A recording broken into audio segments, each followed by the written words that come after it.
আসসালামু আলাইকুম রহমতুল্লাহ। সুপ্রিয় দর্শক, জুলাই গণ অভ্যুত্থান নিয়ে বাংলাদেশ জামাতে ইসলামী এবং ইসলামী ছাত্র শিবির শুধু পুরুষেরাই যে এই অনুষ্ঠান করেছে বা সভা সেমিনার করেছে তা কিন্তু না। জামাতে ইসলামের মহিলা বিভাগও এই সভা সেমিনার করেছে, কিন্তু এই বিষয়টা আমরা এড়িয়ে গেছি।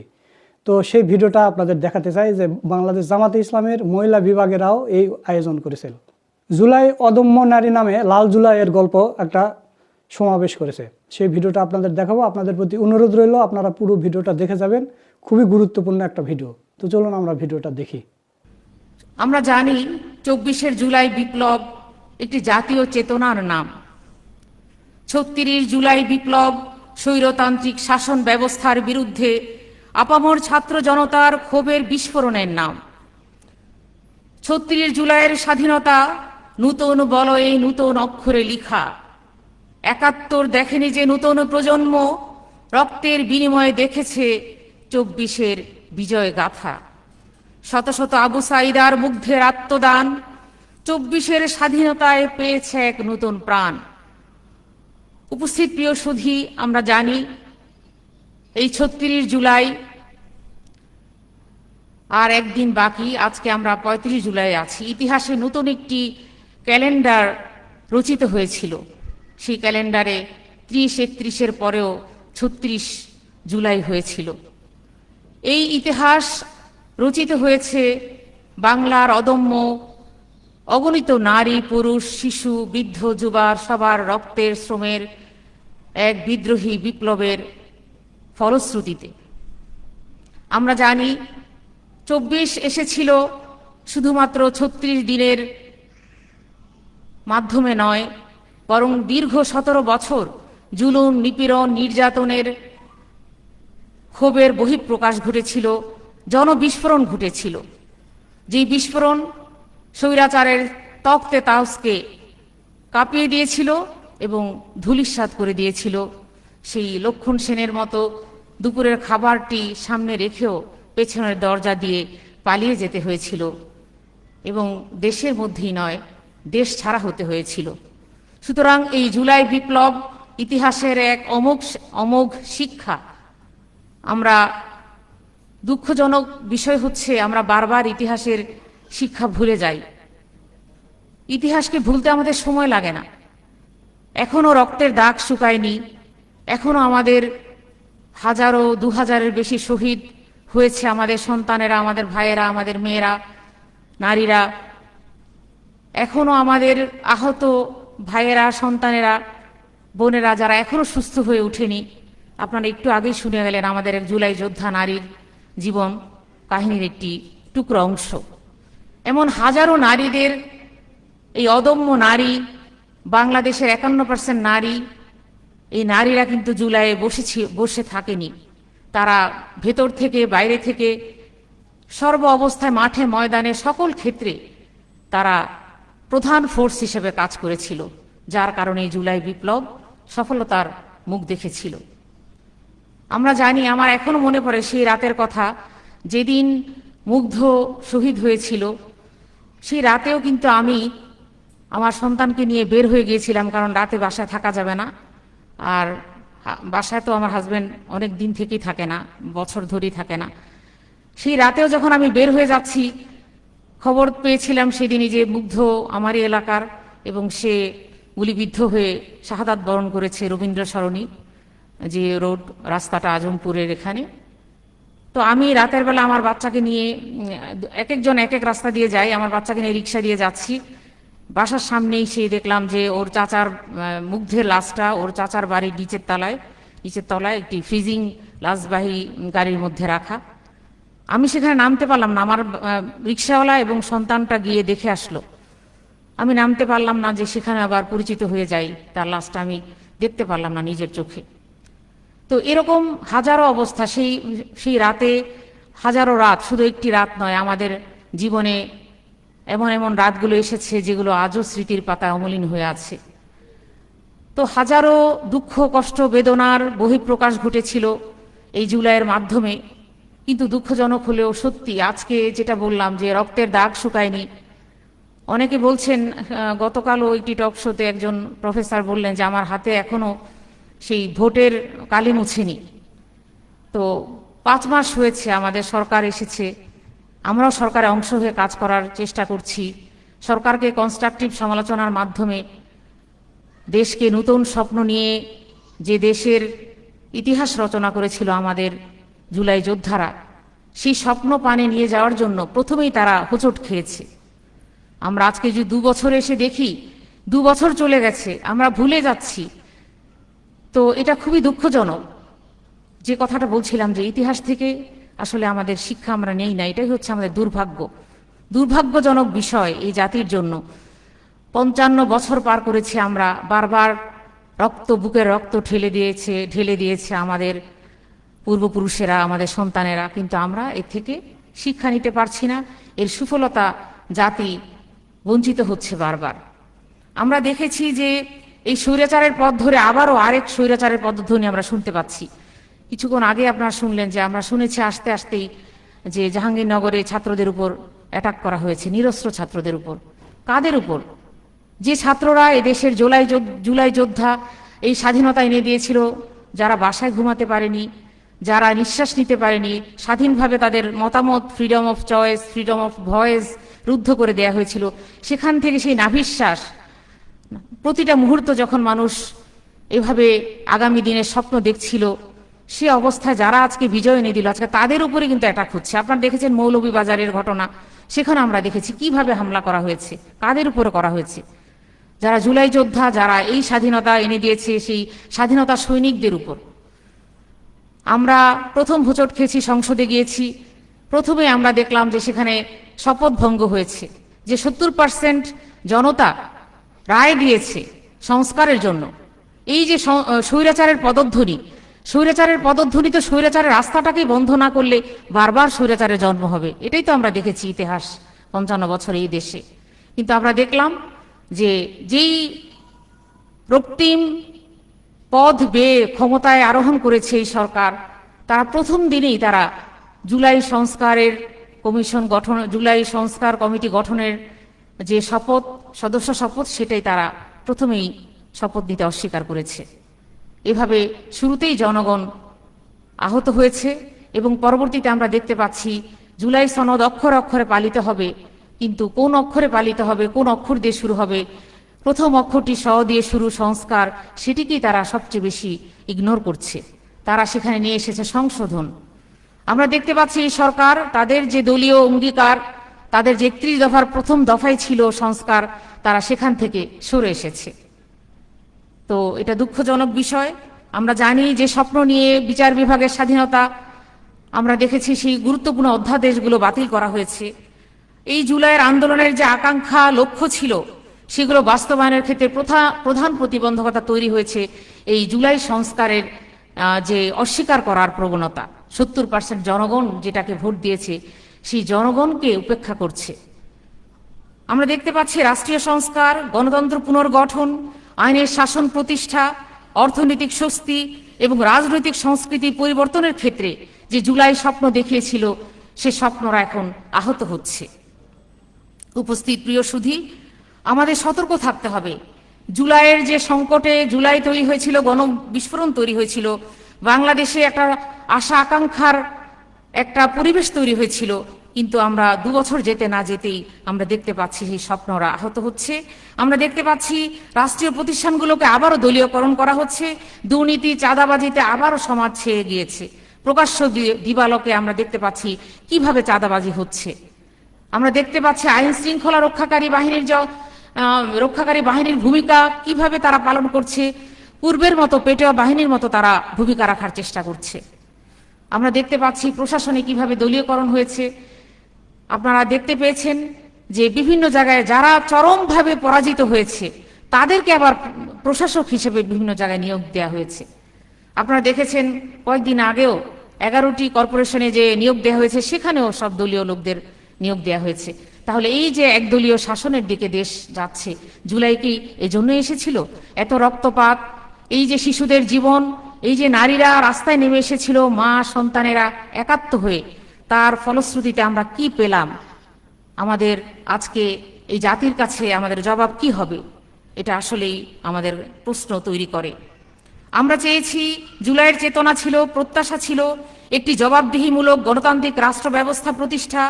জুলাইয়ের চেতনা ছিল প্রশাসন, বিচার ব্যবস্থা ও নির্বাচন কমিশন সহ রাষ্ট্রীয় প্রতিষ্ঠানগুলোর সংস্কার। আমরা চেয়েছিলাম মানবাধিকার, মত প্রকাশের স্বাধীনতা এবং নাগরিক সমাজের মর্যাদা নিশ্চয়তা প্রদান করা। আমরা চেয়েছিলাম দুর্নীতিমুক্ত ও বৈষম্যহীন অর্থনৈতিক ব্যবস্থা গড়ে তোলা। জনগণ বিশ্বাস করেছিল রাজনৈতিক পরিবর্তনের মাধ্যমে রাষ্ট্র পরিচালনার সংস্কৃতিতেও পরিবর্তন আসবে এবং জনগণ আরও রাষ্ট্রের প্রকৃত মালিক হিসেবে নিজেদের ভূমিকায় ফিরে আসবে। এই যে ক্ষমতার ভারসাম্য আজকে দেখা যাচ্ছে, সেটা সম্পূর্ণভাবে অস্বীকার করা হচ্ছে। জবাবদিহিতার এবং স্বচ্ছতার যে প্রশাসনিক ব্যবস্থার জন্য আমরা জীবন প্রাণ দিয়েছি আমাদের জনগণ, আজকে সেটিকে সবচেয়ে বেশি উপেক্ষা করা হচ্ছে। সুতরাং আমি বলি, জুলাইয়ের গুরুত্বপূর্ণ অর্জন আছে, এটা ঠিক। সেটা হচ্ছে আমাদের তারুণ্যের যে উজ্জীবন। এই জুলাই দেখিয়েছে যে তরুণ শক্তিকে যুগে যুগে কোনো ধরনের প্রতিবন্ধকতা কখনো রুখে দিতে পারেনি। তারুণ্যের যে প্রদীপ্ত শিখা, সেটাকে সকল কিছুকে, ক্ষমতার মসনদকে জ্বালিয়ে পুড়িয়ে নিঃশেষ করে দিয়েছে। সুতরাং এই তরুণ শক্তি জেগে উঠেছে আমাদের, এটা আমাদের আশার দিক। আমরা এই তরুণকে পথ দেখাবো। এই তারুণ্যের জন্য আমাদের যে এই রাষ্ট্রীয় শক্তির এবং প্রশাসনের যেটা করা দরকার ছিল, তাদের নতুন করে স্বাবলম্বী করা, কর্মসংস্থান তৈরি করা, তাদের শিক্ষা এবং যোগ্যতার দিক থেকে, নৈতিকতার দিক থেকে উচ্চ মার্গে প্রবেশ করানোর জন্য যে রাষ্ট্রের পক্ষ থেকে প্রচেষ্টা, সেটা আমরা দেখতে পাচ্ছি না। এটা দুঃখজনক বিষয়। এই তারুণ্যকে এখন উপেক্ষা করা হচ্ছে। তারুণ্য শক্তিকে খুবই হাস্যকরভাবে তাদের অবদানকে খাটো করা হচ্ছে। উপস্থিত প্রিয় সুধী, আমরা আশা করব যে ইতিহাস আমাদেরকে যে শিক্ষা দিয়েছে, জুলাই এই বিপ্লব এর মাধ্যমে এই সরকার ইতিহাস থেকে শিক্ষা নিবে। আমরা জনগণের যে চাহিদা, জনগণের যে দাবি, সেটার দিকে আশা করব সরকার দৃষ্টি দিবে। আজকে জনগণের যে সমস্যাগুলো, নিত্য প্রয়োজনীয় দ্রব্যের দাম যেভাবে বেড়ে গিয়েছে, গ্যাসের সমস্যা হচ্ছে, বিদ্যুতের সমস্যা হচ্ছে, জনগণ কিন্তু আবারও সেই সমস্যাগুলোর মধ্যে আষ্টে পৃষ্ঠে জড়িয়ে যাচ্ছে। কিন্তু আমরা দেখতে পাচ্ছি সরকারের দিকে কোনো দৃষ্টি নেই। সরকার শুধু সংবিধানের আর্টিকেলগুলো শিখাতে এবং সেগুলো আওড়াতেই যেন তারা ব্যস্ত হয়ে পড়েছে। আমরা জুলাই বিপ্লবের মাধ্যমে আমরা আবার চাচ্ছি, সরকারের কাছে দাবি করছি যে সরকার অচিরেই যেন এই যে ত্যাগ তিতিক্ষার বিনিময়ে একটি নতুন রাষ্ট্র বিনির্মাণ করেছে, এই নতুন রাষ্ট্রের নতুন স্বপ্নকে বাস্তবায়ন করার জন্য তারা উদ্যোগ নিবে। তারা তাদের সদিচ্ছার প্রকাশ ঘটাবে। এই সংস্কার কমিশনের মাধ্যমে যে অধ্যাদেশগুলো একের পর এক তারা এই অধ্যাদেশগুলো ল্যাপস করে গিয়েছে, আমরা জানি। সেই অধ্যাদেশগুলোকে আমরা আইন হিসাবে আমরা আশা করব এগুলো বাস্তবায়ন করে জনগণের প্রত্যাশার জায়গায় নিয়ে যাবে। এবং জুলাই বিপ্লবের যে 2 বছর, আজকে এই 2 বছরের বাস্তবতা বিশ্লেষণ করলে আমরা দেখতে পাচ্ছি সার্বিকভাবে প্রত্যাশা এবং প্রাপ্তির মধ্যে এখনো আকাশ পাতাল ব্যবধান রয়ে গেছে। রাষ্ট্র সংস্কার নিয়ে অনেক আলোচনা চলছে, কিন্তু সত্যিকার অর্থে আমাদের বিচার ব্যবস্থার স্বাধীনতা, প্রধানত যে বিষয়গুলো ছিল, প্রশাসন, নির্বাচন ব্যবস্থা, আইন শৃঙ্খলা কাঠামোর মৌলিক পরিবর্তন, রাষ্ট্রের যে পুরো স্ট্রাকচারাল ডিজাইনটাকে পরিবর্তন করা, এই পরিবর্তন সংবিধান সংস্কার করা ছাড়া সম্ভব নয়। কিন্তু আমরা দেখতে পাচ্ছি সরকার বারবার আবারও সেই সংবিধান সংশোধনের পথে যাচ্ছে। অথচ আমরা দেখেছি বেগম খালেদা জিয়া মরহুমা, তিনি যে আপসীন নেত্রী নামে ভূষিত হয়েছিলেন, তিনি কিন্তু বলেছিলেন যে সুযোগ পেলে আমরা এই 72-এর সংবিধানকে ছুঁড়ে ফেলব। আমরা আজকে দেখতে পাচ্ছি এই সরকার এই তাদের যে মৌলিক যে স্পিরিট, সেই স্পিরিট থেকেও তারা সরে এসেছে। তো আমি আজকে এই আয়োজনের মাধ্যমে সবার পক্ষ থেকে দাবি জানাতে চাই সরকারের কাছে, আমরা এই বর্ষপূর্তিতে আমরা যেন জনগণের আকাঙ্ক্ষার দিকে আমরা নজর দিই, অন্য সকল কিছু থেকে আমাদের দৃষ্টি ঘুরিয়ে আমরা আগামীর সমাজ, এমন একটি সমাজ উপহার দিতে চাই যেখানে বৈষম্যহীন মানবিক একটি সমাজ, একটি রাষ্ট্র গঠিত হবে, যেখানে মানবাধিকার এবং মত প্রকাশের স্বাধীনতা এবং নাগরিকের মর্যাদা সুনিশ্চিত হবে এবং দুর্নীতিমুক্ত, চাঁদাবাজদের ব্যাপারে কঠোর পদক্ষেপ নেওয়া হবে এবং অর্থনৈতিক একটা বৈষম্যহীন একটা অর্থনীতি গড়ে উঠবে, যে অর্থনীতি ধনী গরিব সবাইকে একটা প্ল্যাটফর্মের মধ্যে এনে দিবে এবং রাষ্ট্র ক্ষমতার মধ্যে একটা ভারসাম্যপূর্ণ অবস্থান তৈরি হবে। তো উপস্থিতির মাধ্যমে আমি প্রিয় উপস্থিতি যারা আছেন, আমি মনে করি এখানে আমাদের সকলের দায়িত্ব রয়েছে। এই কাজ আমাদের একার নয়, আপনি আমরা সবাই মিলেই এই কাজ, এই সমাজ রাষ্ট্র গঠনের কাজটা সম্ভব হবে বাস্তবায়ন করা। সুতরাং আমরা সবার একটা স্লোগান হবে যে জুলাই সনদ বাস্তবায়নের মাধ্যমে এই বিপ্লবী জনতার আবেগ এবং চাওয়া পাওয়াকে আমরা প্রতিষ্ঠিত করার ক্ষেত্রে সবাই ঐক্যবদ্ধ থাকব। ন্যায় ইনসাফ ভিত্তিক মানবিক গণতান্ত্রিক রাষ্ট্র বিনির্মাণের পথে আমরা সবাই এগিয়ে যাব। যেভাবে জুলাই আমরা রক্ত দিয়েছি, আমরা জানি প্রয়োজনে আবারও আরেকটি জুলাই সংগঠিত হবে, কিন্তু আমরা আমাদের জনতার যে স্পিরিট, জুলাইয়ের যে স্পিরিট, সেখান থেকে আমরা এতটুকু নড়ব না। আমরা জানি যে মৃত্যুহীন প্রাণ যারা চলে গেছে তারা শাহাদাতের মর্যাদা পেয়েছে, কারণ মৃত্যুহীন প্রাণ তাদের কোনো ক্ষয় নেই, লয় নেই। আমরা সেই জীবনের আকাঙ্ক্ষী। আমরা জাতি হিসেবে উহারা চাহে দাসের মৃত্যু, আমরা চাহি শহীদি মৃত্যু, যেটা আমরা জানি যে নজরুল বলেছিলেন যে তারা দাসের মৃত্যু চায় আর আমরা শহীদি মৃত্যু চাই।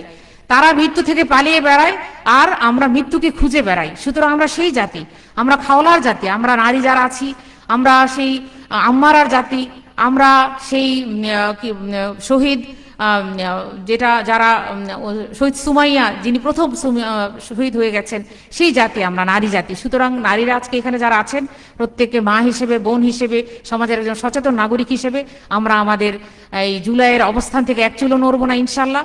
আর আমরা যারা আছি সংসদে এবং বাইরে, আমরা সমানভাবে এই জুলাইয়ের চেতনাকে বাস্তবায়ন করার জন্য প্রাণান্তকর চেষ্টা করে যাব। আল্লাহ রাব্বুল আলামিন আমাদের সাহায্য করুন।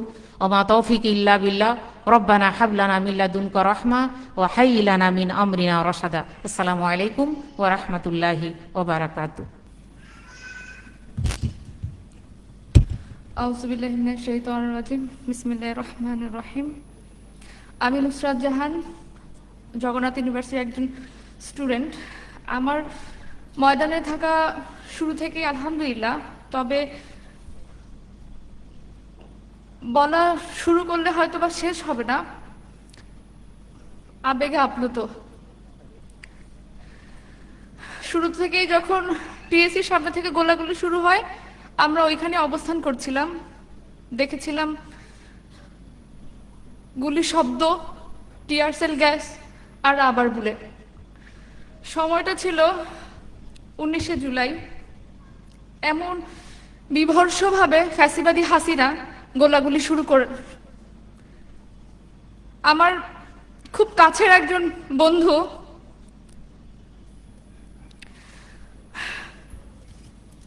যখন গুলিতে তার বুকের পাঁজরটা ছিদ্র হয়ে যায়, তাকে নিয়ে আমরা দৌড়াদৌড়ি করার জন্য অস্থির হয়ে যাই, কিভাবে তাকে বাঁচাবো, কিভাবে কি করব না করব। তা আমরা যখন সংঘবদ্ধভাবে চলছিলাম এক কাফেলায়, আর সময়টা ছিল হচ্ছে 19 তারিখ, 20, 21 এবং 23শে জুলাই। যখন 23শে জুলাই আমরা উত্তরাতে ছিলাম, অনেক বিশাল বড় একটা কাফেলা ছিল। 19শে জুলাই, 20, 21 এবং 23শে জুলাই। আমরা 23 তারিখে ছিলাম উত্তরাতে। তো উত্তরাতে লাস্ট দিকে হচ্ছে আমাদের কাফেলাগুলো ছিন্ন বিচ্ছিন্ন হয়ে যায় ওখানে আলাদাভাবে, কারণ শুরু থেকেই তো সবকিছু ফ্যাসিবাদী হাসিনার প্ল্যান মোতাবেক চলে। কিন্তু যখন 19 তারিখের পর থেকে হাসিনার প্ল্যান আর চলছিল না, যখন কাফেলা ছড়িয়ে ছিটিয়ে যায় বিভিন্ন জায়গায়, বিভিন্ন স্তরে, যখন আমরা 23 তারিখে ছিলাম উত্তরাতে এবং ওইখানে গোলাগুলি, আগুন, রক্তাক্ত অবস্থা ছিল ময়দানের, খুব কঠিন অবস্থা ছিল ময়দানের। যখন আমরা ছিলাম সারাক্ষণ টিয়ারসেল গ্যাস খেতাম, আর যেই দিকেই তাকাতাম সেই দিকেই দেখতাম লাশের সারি। 22 তারিখ, 22শে জুলাই আমি নিজে উত্তরাতে 72 জনকে অ্যাডমিট করিয়েছিলাম হাসপাতালগুলোতে, আর দেখছিলাম লাশের সারি, রক্ত, গন্ধ। 23শে জুলাই যখন আমরা উত্তরাতে যাই, ওখানে গোলাগুলির শব্দ এমন ছিল, একটা ডান সাইড, আমরা একটা কাফেলাতে ছিলাম, কাফেলাতে আমাদের 7 থেকে 8 জন ছিলাম আমরা সেই কাফেলাতে, এবং সেই 7-8 জনের ডান সাইড থেকে ফ্যাসিবাদী হাসিনার নোংরা সন্ত্রাসগুলো আমাদের উপর হামলা চালায়। এবং সেই হামলায় আমার খুব কাছের একজন বান্ধবী, ওর নাম তাবাসসুম, ওর বুক থেকে পেট পর্যন্ত আঘাত পায়। তার সামান্য কিছু আমার শরীরেও আছে এবং সাথে সাথেই ফ্যাসিবাদী হাসিনার পুলিশ লীগগুলো আমাদের উপরে রাবার বুলেট ছুটছিল। সমস্ত শরীরে ৭২টার বেশি রাবার বুলেট আমার শরীরে। এখনো সেই যন্ত্রণায় দিন রাত ছটফট করি। এখনো সেই যন্ত্রণা বুঝানোর মতো না। তো যখন ওকে নিয়ে একসময় আমরা দৌড়াদৌড়ি করছিলাম কিভাবে আমরা এখান থেকে বের হব, আমরা বুঝতে পারছিলাম না। তার মধ্যেই একজনকে দেখি পিছনে, আমাদের ৬-৭ জনের পিছনে একজন ভাই, নাম না জানা, তার মাথার মধ্যে গুলি লেগে যায়। তার মাথাটা ছিন্ন বিচ্ছিন্ন হয়ে সেই মাটিতে লুটায় পড়ে যায়। এক প্রকারে আমি আমার বান্ধবীকে নিয়ে নাকি নিজের শরীর বাঁচাবো নাকি আমার কাফেলা যারা আছে তাদের বাঁচাবো চিন্তা ভাবনা করতে পারছিলাম না। তো তখন সে ছিন্ন বিচ্ছিন্ন মাথার দিকে যখন ঘুরে তাকালাম, দেখলাম যে তার আস্ত মগজটা মাটির মধ্যে পড়ে যায়। এমন সিচুয়েশন পার করে এই জুলাই, রক্তিম জুলাই, কিছুক্ষণ আগেও যখন আমি আসবো, আমি ক্যাম্পাসেই ছিলাম, তখনও সন্ত্রাসীরা, ছাত্র দলের সন্ত্রাসীরা আমাদের উপরে হামলা চালায়। অনেকে হয়তো বা এখনো জেনেছেন যে কিরকম অবস্থা আমাদের জিএস এর এবং অন্যান্য ভাই বোনদের। তো এখনো আমাদের সেই জুলাই চলছে। আসলে সারাটা মুহূর্তই তো জুলাইয়ের মধ্যেই ছিলাম। এখনো পাশ থেকে যখন একটা শব্দ আসে তখন মনে হয় যে গুলির শব্দ চলছে।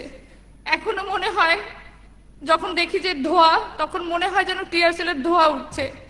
এখনো সেই জুলাই ভোলার মতো না, 5 মিনিটে একটা বক্তব্য শেষ করার মতো না। জুলাইয়ের শুরু থেকে শেষ পর্যন্ত শুধু একদিন 26 যখন হচ্ছে 34 জুলাই, তখন আমরা ঢাকা মর্গে যাই। ঢাকা মর্গে যখন যাই তখন মর্গের মধ্যে দেখলাম পচা গলা, গন্ধ বিগলিত লাশ। এত বিশ্রী গন্ধ আসছিল। নয়ন নামে একজন ছেলেকে তার মা খুঁজছিল, মা আমার নয়নকে কি দেখছো, আমার নয়নকে দেখছো? তাকে তো চিনি না। বলছিলাম বয়স কত? বলছিল 16-17 হবে হয়তো। সকাল থেকে বের হয়েছে আমার ছেলেটা, আর খুঁজেই পাচ্ছি না। তখন ঢাকার মর্গে দেখলাম স্তূপ করা লাশ, গন্ধ। এগুলো দেখার মতো না, বলার মতো না, বুঝানোর মতো না। যারা আমরা ময়দানে ছিলাম তারাই জানি ময়দানটা কেমন ছিল। জুলাই শুধুমাত্র 36 দিনের ছিল না, একদিনের ছিল না, টানা 1.5 মাস 36 জুলাই যেটাকে বলা হয়, আমরা সেটা সবাই অবগত আছি। এই জুলাইকে নিয়ে বললে শেষ করা যাবে না। ছোট বড় অনেক গল্প এখানে আছে। আমি আমার কথাগুলো শেষ করছি। আসসালামু আলাইকুম রহমতুল্লাহ। আসসালামু আলাইকুম। আমাদের এখন একটাই শহীদ, শহীদ মাতাদের একটাই পরিচয়,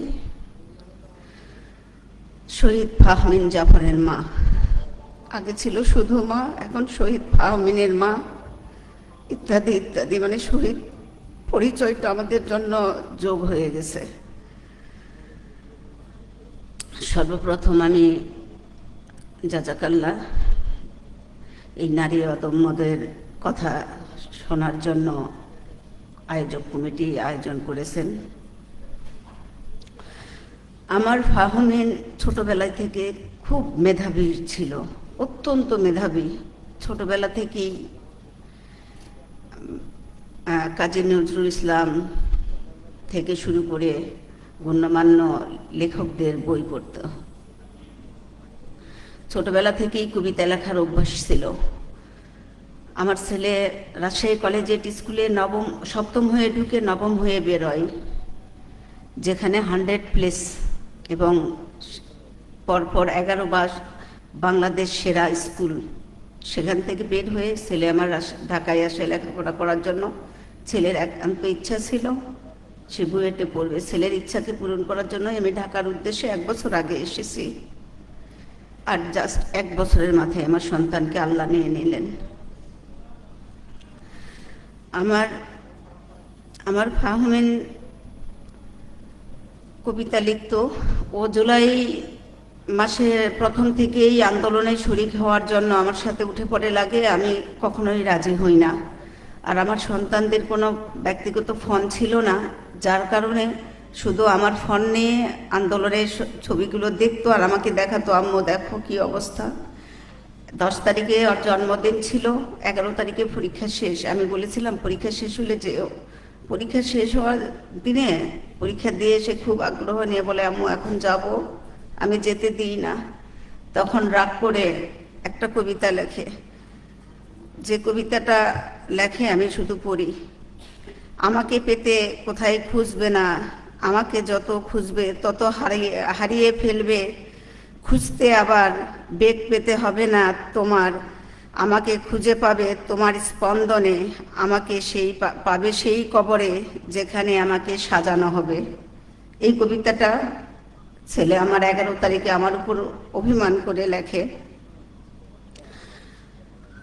17 তারিখ পর্যন্ত 15 তারিখে যখন ঢাকা বিশ্ববিদ্যালয়ে অতর্কিত হামলা হয়, তখন বলে, আম্মু আমরা কেমনে ঘরে থাকি, দেখো আপুদের উপর অমানবিক নির্যাতন হচ্ছে, এইটা মেনে নেওয়া যায় না। আমরা থাকতে কেন আপুদের উপর এই নির্যাতন হয়, তুমি কেমনে সহ্য করছো। 17 তারিখ গেল, আর বিকেলবেলা আমাকে কাছে রাজি হইলাম যে আচ্ছা কালকে যেও। 18 তারিখ সকাল সকাল উঠে গোসল করে ফ্রেশ হয়ে নাস্তা করে ছেলে আমার বের হলো। বের হয়ে 9:30 10:30 দিকে বের হলো। বের হওয়ার সময় আমাকে বলে, আম্মু আমি রাজপথে যাচ্ছি, আমি যদি মারা যাই আমাকে রাজপথ থেকে উঠাবা না যতদিন না পর্যন্ত এই আন্দোলন না মেনে নাই। আমি স্তব্ধ হয়ে সন্তানের কথা শুনেছিলাম, আমি কিছুই বলতে পারি নাই। তারপর বলল, জামু আমাকে দোয়া করে দাও। আমি ওর মাথায় হাত রেখে আয়াতুল কুরসি করে দোয়া করে দিলাম। আমাকে বলল, আমার কিছু হয়ে গেলে তুমিও রাজপথে থাকবা। তো ছেলের এই কথা রাখার জন্য আমি 27 তারিখ থেকেই আন্দোলনে শরীক ছিলাম। আমি এতটাই ভেঙে পড়েছিলাম আর এতটাই আমাকে শক্ত করেছিল, আমি মাঠে ছিলাম, আন্দোলন করেছি। আমার শরীরে এখনো স্পিনটার আছে, আমার কত যে টেয়ার সেলার রাবার বুলেট সেটা তো অন্ত নাই। আমরা তো বৃষ্টি দেখেছি, গুলির বৃষ্টি। আমার ছেলেকে 18 জুলাই উত্তরার আজমপুরে পুলিশের গুলি যখন লাগে তখন পড়ে যায়, আশ্রে পড়ে যায় মাটিতে। পরে আমার ছেলে খুব কষ্ট করে একটা সিঁড়িতে উঠে যায়। সিঁড়িতে যখন উঠে যায় তখন 3 জন পুলিশ ওই সিঁড়িতে গিয়ে আমার ছেলেকে ওই অবস্থায় পা দিয়ে পাড়ায়। কতটা নৃশংস হইলে তারা ওই অবস্থায় সন্তানকে পাড়াতে পারে। আমার সন্তান প্রায় 1.5 ঘন্টার মতো ওখানে পড়ে থাকার পর ওই সিঁড়ির বিল্ডিং এর কয়েকজন আন্দোলনকারী এবং ওখানকার একজন দোকানদার নিয়ে যায় হসপিটালে। সেখানে খবর পেয়ে আমি ছুটে যাই, রাস্তায় আমাকে বাধা দেওয়া হয়। এই আওয়ামী লীগের গুন্ডা বাহিনী এবং পুলিশ প্রশাসন আমাকে আটকায়, বাধা দেয়। আমি তাদের সাথে বাগবতিনটাই জড়িয়ে এক পর্যায়ে আমাকে ধরে মারে তারা। আমি বলি আমার সন্তান হসপিটালে, আমাকে ধরে তারা মারে। তাদের সব কিছু উপেক্ষা করে আমি অনেক কষ্ট করে পৌঁছাই সেইখানে পৌঁছানোর পরে অনেক কষ্ট করে সেখান থেকে সন্তানকে নিয়ে তারা নিতে দেয় না। আপনারা হয়তো ফেসবুকে দেখেছেন যে রাক্ষসীর বিরুদ্ধে লড়েছে সে আমার সন্তান। আমি ধন্য, আমার সন্তান শহীদ এই বলে আমি কান্না করছিলাম যে আমার আরো 2টা সন্তান আছে, আমি প্রস্তুত আছি, তুমি আর কত রক্ত নিতে চাও। আমি কতটা কষ্ট হইলে এরকম একটা মা বলতে পারে। আমার সন্তানের পকেটে একটা কবিতা ছিল, সেই কবিতা নিয়ে আমার সন্তান শাহাদাত বরণ করে। আজ স্বাধীনতার পর কেন তাদের প্রাণ গেল, কেন আজ স্বাধীনতার পর স্বাধীন দেশে কেন ছাত্রের রক্ত ঝরল, কেন তাদের প্রাণ গেল।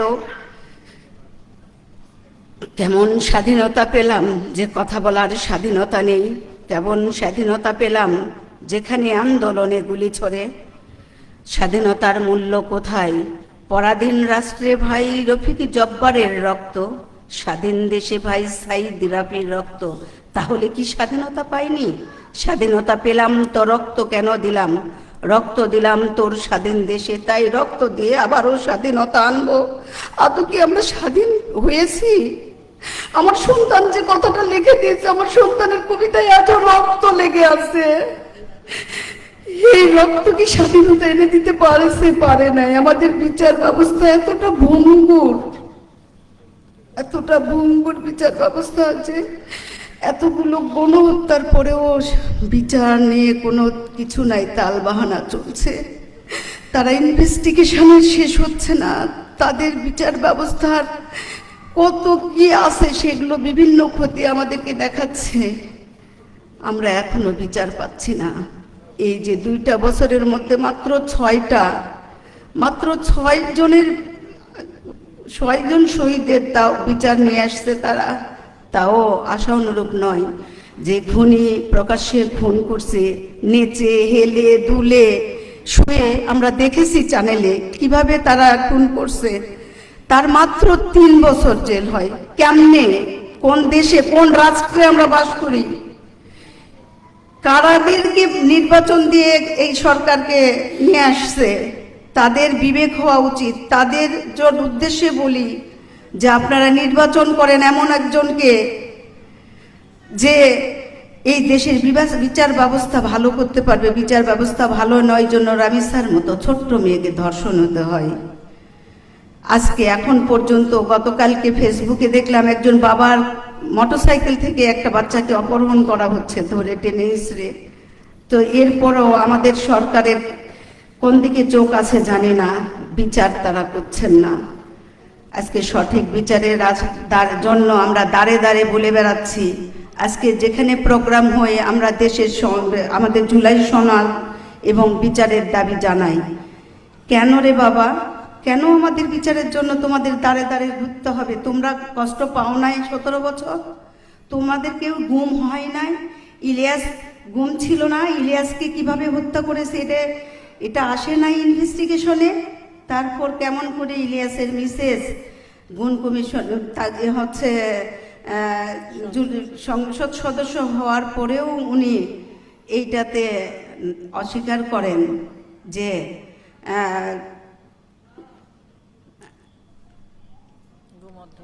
গুম অধ্যাদেশ বাতিল করা হয়।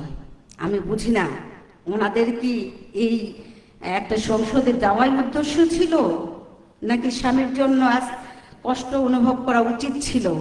আজকে আমাদের কষ্টে সারা রাত বুক বালিশ ভিজে আমরা কখনো শান্তিতে, এখন পর্যন্ত 2টা বছর হয়ে গেল, একটা রাত আমরা শান্তিতে ঘুমাতে পারি নাই।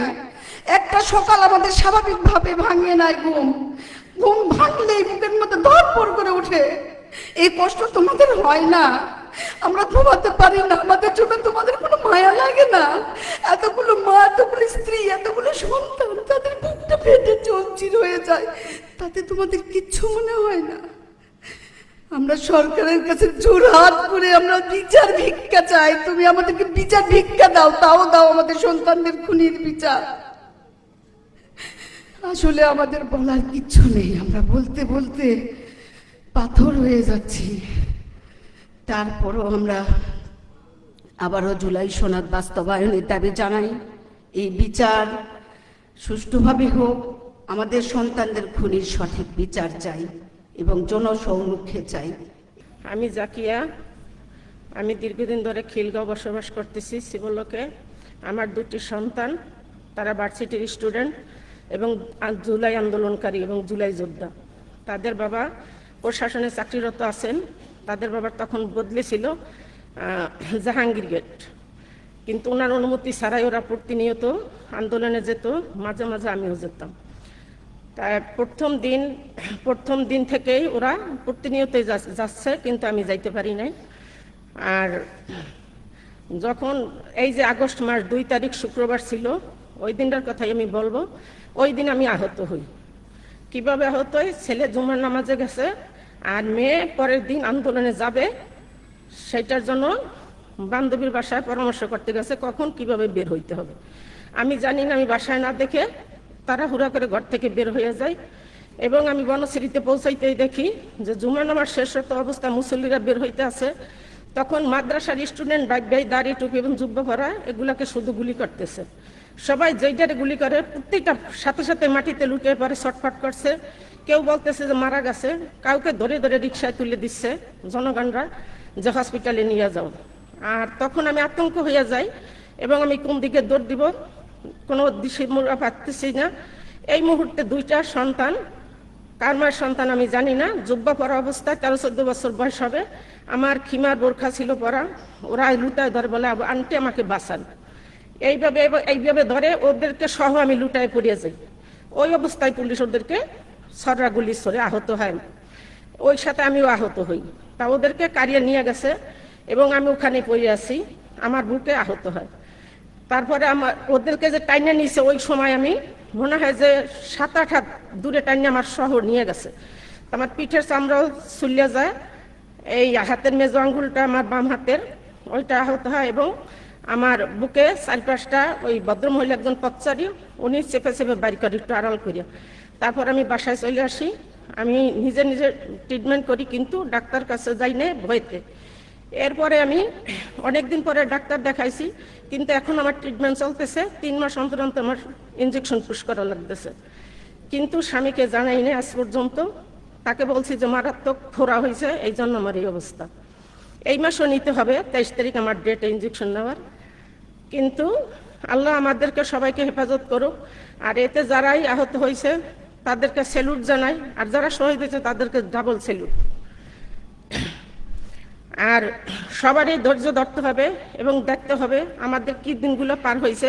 বলা সহজ কিন্তু ওই সময় ওইভাবে থাকা যাওয়া এটা খুবই সেন্সিটিভ ব্যাপার ছিল। তখন নিজেকে পারি না স্বামীকে বলতে, স্বামী ছিল হার্টের রুগী এবং হাই প্রেশার, 3বার মিনি স্ট্রোকের রুগী।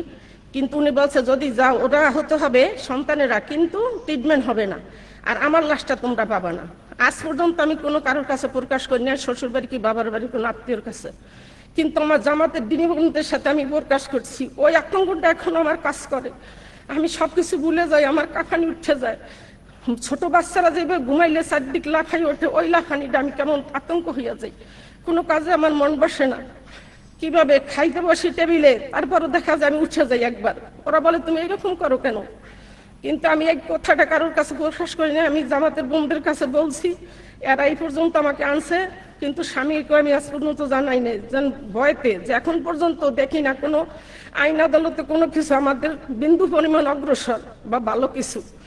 তাই যারাই জুলাই যোদ্ধা ভাইয়া ছাত্ররা বলছে এই জন্য সকল ছাত্ররা নামছে, এদেরকে আমাদের সম্মান করতে হবে, এদেরকে দেখতে হবে এরা কিভাবে হেফাজতে থাকে, ওইটা সবার প্রতি সবার দোয়া থাকবে। আর বিদেশ থেকে যারা ইলিয়াস সাংবাদিক, কনক সরার, তারপর পিনাকি ভট্টাচার্য, এমনকি ওই যে আরেকজন আছে যে 24-এর মাসুক, সৈয়দ মাসুক, ওনার টকশোগুলো আমি প্রায় শুনতাম দেখতাম, আর ওই অনুপাতেই আমি আগাইছি আর এখন পর্যন্ত আগাই আছি।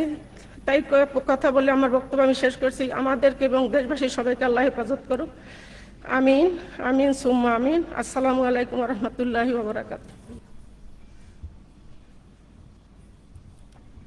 ওয়ালাইকুম আসসালাম ওয়া রাহমাতুল্লাহি ওয়া বারাকাতুহু। অসংখ্য ধন্যবাদ জানাচ্ছি অ্যাডভোকেট সাবিকুন নাহার মুন্নি আপুকে তার বলিষ্ঠ বক্তব্য প্রদানের জন্য।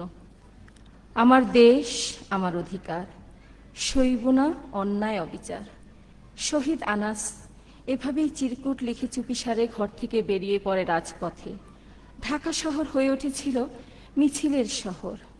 সম্মানিত উপস্থিতি, এই পর্যায়ে আমাদের মাঝে লাল জুলাইয়ের গল্প নিয়ে আসছেন আমাদের বোন রিনা খানম, কর্মপরিষদ সদস্যা, ঢাকা বাংলাদেশ জামায়াত ইসলামী 65 নং ওয়ার্ড। বোন রিনা খানম।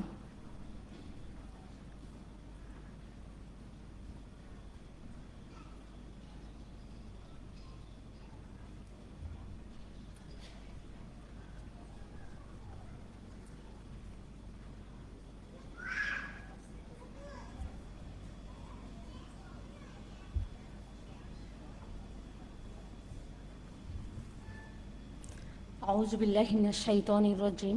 বিসমিল্লাহির রহমানির রহিম। আজকের এই মহৎ অনুষ্ঠানের সম্মানিত সভানেত্রী এবং উপস্থিত ঢাকা মহানগরী দক্ষিণের বিভিন্ন পর্যায়ের নেতৃবৃন্দ এবং মঞ্চে উপবিষ্ট সুধীবৃন্দ, সবাইকে আমার অন্তরস্থল থেকে আসসালামু আলাইকুম রহমতুল্লাহি ওয়া বারাকাতুহু। লাল 24-এ আমার দিনগুলি। 16 জুলাই 24 আমার মেয়ে হঠাৎ চিৎকার করে বলে উঠল, মা, আবু সাইদ তুমি এক ছেলে মারা গিয়েছে, পুলিশি গুলিতে মেরে ফেলেছে, কোটা সংস্কার আন্দোলন চলমান। আমার স্বামী ঢাকার একটি প্রাইভেট কোম্পানিতে চাকরি করেন, উনিও আমাকে ফোন দিয়ে বললেন ঢাকার অবস্থা খুবই খারাপ। 17 জুলাই আমার স্বামী অফিসের কাজের জন্য উনি লক্ষ্মীপুরে চলে যান, রেখে যান বাসায় আমার ছেলে, মেয়ে এবং আমাকে। 18 জুলাই ঢাকার রসপাত অর্থাৎ শনিয়াকড়া, রায়েরবাগ সহ সাইনবোর্ড এলাকা উত্তাল। হঠাৎ আমার মেয়ের কাছে ফোন আসে, ওর বন্ধুরা বলে পানি লাগবে, পানি নাই আমাদের রাজপথে। আমাকে বলে আমার মেয়ে, আম্মু আমরা কোথায় পানি পাবো? মহল্লায় প্রত্যেকটা দোকান ঘুরে কিছু পানি সংগ্রহ করে দিই এবং আমার ছেলে মেয়ে সহ ওই ছেলেরা এসে পানি নিয়ে যায়। ওটাই দেখেছিল সেই আওয়ামী লীগ ক্যাডার বাহিনীরা এলাকায় লক্ষ্য করে আমাকে। পরদিন 18 জুলাই চলে গেল। 19 জুলাই রায়েরবাগ জন্য এক রণক্ষেত্রেই পরিণত হলো। জোহরের নামাজের পরে তখন আমার দায়িত্বশীল একজন পরিচালিকা সেলিন আপা আমাকে ফোন দেয়, আপা আপনাদের এলাকার অবস্থা কেমন? আমি বলি তখনও আমাদের এলাকা ভালো, অর্থাৎ আমার পার্শ্ববর্তী এলাকা মদিনাবাগ, রাজনগর, রায়েরবাগ তখন রণক্ষেত্র। আসরের আজান শুরু হলো। আমার ছোট্ট ছেলে আসরের নামাজ পড়তে মসজিদে গেল। হঠাৎ শুনি গোলাগুলির আওয়াজ, মসজিদ ঘেরাও। কোনো ক্রমে আমার ছেলেটা বাসায় ফিরে এসে রাত শুরু হলো। রাত যতক্ষণ গভীর হয় আমার রুম থেকে দেখি পুলিশ সহ আওয়ামী লীগ ক্যাডারবাহীরা শুধু মিছিল আর মিছিল করতে শুরু করে। আমার ছোট্ট ছেলে সেই 24 আগস্টেই ওর এসএসসি পাশ করেছে। এরপর থেকে 19 জুলাই থেকে প্রতি রাত 23 জুলাই পর্যন্ত প্রতি রাত সর্বক্ষণিক শুনি আমার এলাকা প্রত্যেকটা ভাই বোনদের বাড়িতে ওরা হামলা চালায় এবং আমার কাছে টুকিটাকি খবর আসে যে অমুক জায়গায় এটা হচ্ছে, ওটা হচ্ছে, তুমি জানো কি না? আমি বলি না। 24 জুলাই 24 আসরের আজান হলো, আমি নামাজে দাঁড়ালাম। নামাজ শেষ করতে আমি জায়নামাজেই বসে আছি, হঠাৎ শুনি আমার ঘরে কলিং বেল বাজছে। মেয়ে আমার দরজার সামনে গেল, গিয়ে দেখে পুলিশ। ছেলে আমাকে বলল, আম্মু ঘরের সামনে তো পুলিশ এসেছে। আমি বললাম দরজা খুলে দাও। আমার সেই ছেলেটা কৌশলে আমার ফোনটা নিয়ে ওখান থেকে একটা সিম, যেটা হোয়াটসঅ্যাপ নাম্বার ছিল, সিমটা খুলে ফেলে এবং কিছু প্রয়োজনীয় তথ্যগুলো যেটা আমাদের সাংগঠনিক তথ্য ছিল বা আমাদের গ্রুপ ছিল ওগুলো ও ডিলিট করে ফেলে আমাকে বলল, আম্মু আমরা ডিলিট করে ফেলেছি। পুলিশ ঘরে ঢুকে সর্বঘর আমার তল্লাশি শুরু করলো। এক পর্যায়ে ওরা আমার বুকশিল্পের কাছে যায়, কিছু বই ওরা সাথে নেয়। হঠাৎ বলে, আপু আপনাকে আমার সাথে থানায় যেতে হবে। আমি রেডি হলাম, চলে গেলাম ওদের সাথে। ঘরে রেখে গেলাম আমার সদ্য এসএসসি পাশ করা ছেলে এবং মেয়েটাকে আল্লাহর হেফাজতে। ওর বাবা বাইরে। রাত আনুমানিক 9টার দিকে হঠাৎ করে দেখি আমার ছেলেটা আম্মু বলে ডাক দিল। তাকিয়ে দেখি আমার ছেলেটাকে ওরা লকআপে নিয়ে গেল। আমি তখন তো হতবাক যে আমার এই ছোট্ট ছেলেটাকে ওরা ছাড়লো না, কি অপরাধ ছিল ওর। তখন থেকে বিভিন্নভাবে প্রশ্নবিদ্ধ। ওরা যখন আমাকে বিভিন্ন প্রশ্ন করে, ছেলে কান্না করে দেখি, আমার তো আর কিছু করার নেই। 24 গেল। 25 তারিখ আনুমানিক বিকেল 3টার দিকে ওরা আমাকে নিয়ে যায় এবং বলে, আপনি যদি আপনার ঊর্ধ্বতনের ভাই বোনদের তথ্য দিন তাহলে আপনার এই ছেলেটাকে আমরা ছেড়ে দেব। আমি তখন বুঝতে পারি ওরা আমাকে কোনো কিছু তোপের মুখে ফালাচ্ছে। আমি ওদের তোপের মুখে পড়িনি। আমি বললাম আল্লাহ যা করে। এক পর্যায়ে অনেক কথা বলার পরে এক পর্যায়ে আমার ওই যে মোবাইলে 5 জন বোনের নাম ছিল, ওই বোনটাতে ওখান থেকে 3টি বোনের বাসায় আমার যেতে বাধ্য করে। নিরুপায় হয়ে আমি বোনদের বাসায় যাই। গিয়ে প্রথম আমি জাহানারা আপার বাসায় যাই। ওখানে গিয়ে আপাকে পাইনি, ভাইকে ওরা ধরে ফেললো, ভাই ছিল বাসায়। পরে আমার মারজান আপার বাসায় যাই, সেখানে গিয়ে মারজান আপা সহ তার হাজবেন্ড সহ ওনাদেরকে নিয়ে এসে থানায়। এরপর আমাদের জিজ্ঞাসাবাদ, সেটা আর নাই বা বললাম, সেটা অনেক কষ্টের সেখানের অবস্থা। পরের দিন ওরা আমাদেরকে নিয়ে যায় করে নিয়ে আসে। সেখানে আনার পরে ওরা বলে যে আমাদেরকে আবার রিমান্ডের জন্য আবার থানায় নিয়ে নেয়। সেখান থেকে আবার ওরা আমাদেরকে করে আনে 29 তারিখে। কোর্টে নেওয়ার পরে সেখান থেকে আমাদের কাশিমপুরে কারাগারে পাঠায়। সেই কাশিমপুরে কারাগারের যারা রিসিপশনে ছিল তাদের কথা আর কি ভাই বলবো, ওরা আমাদের জামাত কোনো কর্মী দেখলে ওরা এত খারাপ আচরণ করতো, যারা চোর ডাকাতের সাথেও মনে হয় এত খারাপ আচরণ করে না। এভাবেই আমাদেরকে রাখা হয় কাশিমপুর কারাগারে। আমার 2 বোনটাকে আমাকে এবং মার্জানাপাকে আলাদা আলাদা রুমে রাখা হয়। 1 তারিখ থেকে তো কড়া নিরাপত্তা, 1 আগস্ট থেকে আমরা কারোর সাথে দেখা সাক্ষাৎ করতে পারি না। 5 আগস্ট হঠাৎ করে ওই রুমে একটা টিভি থাকার কারণে বিটিভির মাধ্যমে শুনতে পাই যে হাসিনা পালিয়েছে। তখন আমি শুকরিয়া নামাজ আদায় করি এবং আল্লাহর কাছে শুকরিয়া আদায় করি। তারপরে ওরা 6 আগস্ট আমাদেরকে আলাদা করে বলে যে আপনাদের ডিভিশনে দেওয়া হয়েছে। আদৌ আমরা জানি না আসল কি হয়েছে আমাদের। ওখানে 7 তারিখ পর্যন্ত আমাদের রাখে। আসরের নামাজের পরে প্রথমে মার্জানাপার বিলের খবর দেয়, তারপর আমার বিলের খবর দেয়। আলহামদুলিল্লাহ, আল্লাহর কাছে আবার শুকরিয়া আদায় করি। আমরা বের হয়ে যখন দেখলাম আমার স্বামী সহ আমার সাংগঠনিক ঊর্ধ্বতন বোন এবং ভাইয়েরা আমাদের জন্য অধীর আগ্রহে অপেক্ষাকৃত, সেই মুহূর্তটা আসলে কোনোভাবেই আমি বোঝাতে পারবো না যে এত ভালোবাসা আল্লাহর সন্তুষ্টির জন্য। এ ভালোবাসা যেন আমরা দুনিয়াতে যেভাবে পেয়েছি, আখিরাতে যেন আমার বোনরা আমাদেরকে এভাবেই যেন ভালোবাসার সহিতই যেন আমরা আল্লাহর দরবারে আবার উঠতে পারি। আপনারা সবাই আমার পরিবারের জন্য দোয়া করবেন। আর আমি যতদিন বেঁচে থাকি আমার পরিবার সহ এই পথেই যেন আমরা চিরদিন থাকতে পারি। সবাইকে আসসালামু আলাইকুম ওয়া রাহমাতুল্লাহি ওয়া বারাকাতুহু।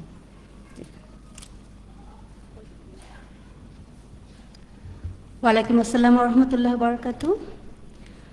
জুলাই যোদ্ধাদের এক একটি গল্প, এক একটি ইতিহাস, যে ইতিহাস অশ্রু ঝরায়, সাহস যোগায়, প্রেরণা দেয় সামনে গোবার। আব্দুল্লাহ আল তাহির, বাংলাদেশ ইসলামী ছাত্র শিবিরের উচ্চারণ শিল্পী গোষ্ঠীর সেক্রেটারি। পড়ালেখার পাশাপাশি ওভারব্রিজের উপর আতর বিক্রি করতো সে। তার এই সামান্য আয় দিয়ে সে মাকে নিয়ে ঘুরে বেড়াতো দেশের সুন্দর সুন্দর স্থানগুলোতে। জুলাই শহীদ আব্দুল্লাহ আল তাহিরের মায়ের বুকে এখন কেবলই হতাশা। সুপ্রিয় দর্শক, আপনারা জামাতে ইসলামের মহিলা বিভাগের প্রোগ্রামের ভিডিওটা দেখলেন। তো আজকের এই ভিডিওটা আপনাদের কাছে কেমন লেগেছে? যদি ভালো লাগে শেয়ার করবেন। সকলকে ধন্যবাদ। আসসালামু আলাইকুম ওয়া রাহমাতুল্লাহ।